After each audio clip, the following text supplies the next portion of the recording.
আসসালামু আলাইকুম। এটিএম এগ্রোর পক্ষ থেকে সবাইকে জানাই আন্তরিক শুভেচ্ছা।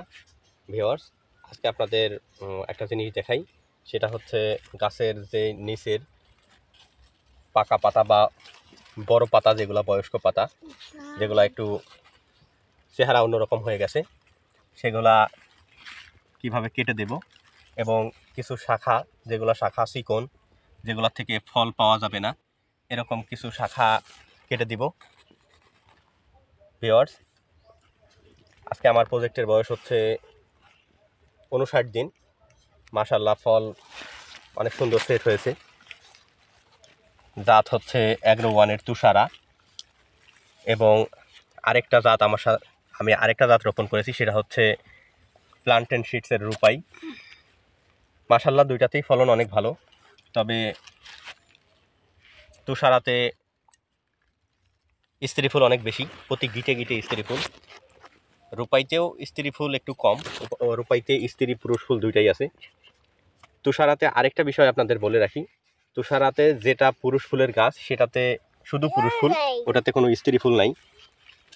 ভিউয়ার্স, এটা আমরা এরকম কাঁচি দিয়ে এরকম পাতার আগা থেকে এরকম কেটে দিব। এই পাতাগুলো আমরা অবশ্যই বাইরে ফেলে দিব। এই পাতাগুলো আমরা ড্রেনের মধ্যে রাখবো না। এছাড়া এরকম চিকন যে ডালগুলো আছে, চিকন ডালগুলো আমরা কেটে দিব। চিকন ডালগুলো আমরা 1 ইঞ্চি রেখে কাটবো, যেন ওখানে ছত্রাক অ্যাটাক করতে না পারে। এছাড়া আমরা আরেকটা বিষয় করব, সেটা হচ্ছে পাতা কাটা শেষে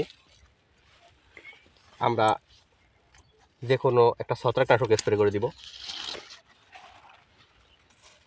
যেগুলা আগাতে মনে হচ্ছে না, যেগুলাতে মনে হয় না যে ডালগুলা ফল সেট হবে, চিকন ডাল,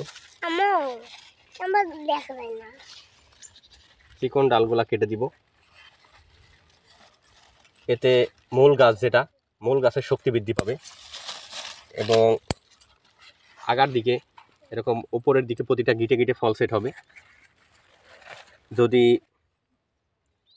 গোড়াতে ঠিকমতো আলো বাতাস না পায়, তাহলে উপরের দিকে ফল সেট হইতে সমস্যা হয়। আমরা একটা গাছ থেকে 100% ফলন নিতে চাইলে আমরা অবশ্যই গাছের অতিরিক্ত যে শাখাগুলো আছে সেগুলো কেটে দিব এবং পাতাগুলো কেটে দিব, তাহলে আমাদের ফলন ভালো আসবে ইনশাআল্লাহ। আপনারা যারা শশা চাষ করেছেন, তারা অবশ্যই এরকমভাবে এই যে নষ্ট পাতা যেগুলা, কেউ দেখেন, এগুলাতে কিন্তু ছত্রাক অ্যাটাক করে নেই, কিন্তু এগুলা পাতার বয়স হয়ে গেছে জন্য এরকম হয়েছে। যদি ছত্রাক অ্যাটাক করতো তাহলে পেছনে ভেজা ভেজা থাকতো।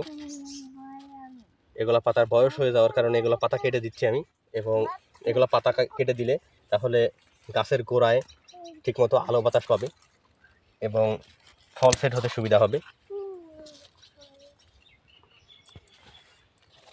অবশ্যই আপনারা এগুলো কাটার পরে একটা ছত্রাকনাশক স্প্রে করবেন, যাতে গাছের গোড়ায় যেন পচন না লাগে। যেগুলো পাতা কেটে দিচ্ছি এগুলোতে পচন লাগার সম্ভাবনা থাকে, এগুলো যেন পচন না লাগে, সেজন্য অবশ্যই আপনারা একটা ছত্রাকনাশক স্প্রে করবেন।